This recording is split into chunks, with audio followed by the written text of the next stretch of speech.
Right. Shailaja గారు ఎలా ఉన్నారు? బాగున్నానండి. మీరు ఎలా ఉన్నారు? డ్రెస్ అయితే సూపర్ ఉంది. Thank you. And wish all the best. Movie వస్తుంది. సో ఈ మూవీలో ఎలా ఉండబోతుంది మీ క్యారెక్టర్? ఎలా అంటే అక్కడ డిఫరెంట్ అంటే ఈ క్యారెక్టర్ లో నేను ఇంత ఎప్పుడు ఎక్స్పీరియన్స్ చేయలేదు. అండ్ కళాపురంలో కూడా చేశాను కానీ సో ఇది నాకు కొత్తగా అనిపించింది. బట్ మూవీ అయితే చాలా బాగుంటది. చెప్తున్నా కదండి, చాలా కష్టపడి డైరెక్టర్ గా తీశారు. సో అండ్ పోస్టర్ చూస్తే హర్రర్ బ్యాక్గ్రౌండ్ లో కనిపిస్తుంది. సో ఈ మధ్య కాలంలో హర్రర్ బ్యాక్గ్రౌండ్ చాలా వచ్చి హిట్ అవుతున్నాయి.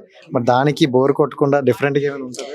అసలు బోర్ కొట్టడం అనేది ఏమి ఉండదు కానీ నేనైతే చాలా భయపడ్డాను. అంటే నాకు గోస్ట్లు అంటే చాలా భయం.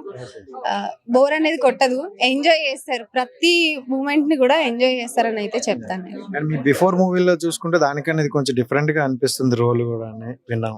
అవునండి, ఎప్పుడు నేను ఫ్యామిలీ క్యారెక్టర్స్ చేస్తాను కానీ ఇది ఒక డిఫరెంట్ కైండ్ కంటెంట్. ప్రాజెక్ట్ ఎలా ఉంది?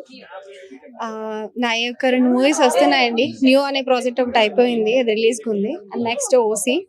సో నేను మళ్ళీ మీ ముందుకు వస్తాను తొందరగా. ఓజీకి ఎంత బాగా చూస్తారు, ఓసీకి కూడా వెయిట్ చేస్తాను మీరు. థ్యాంక్ యూ అండి. So right. అంటే ప్రతి యాక్టర్ కూడా ఒక ఇలాంటి క్యారెక్టర్ పడితే బాగుండు అని అనిపిస్తుంది. సో పర్టికులర్ అలాంటి క్యారెక్టర్ ఏమైనా ఉందా మీకు? యా ఉంది. అంటే నాకు విలన్ క్యారెక్టర్స్ అంటే చాలా ఇష్టం. అండ్ బేసిక్ గా నాకు పోలీస్ కంటెంట్ ఉన్నదైతే పిచ్చి ప్రాణం పెట్టేసి చేస్తాను.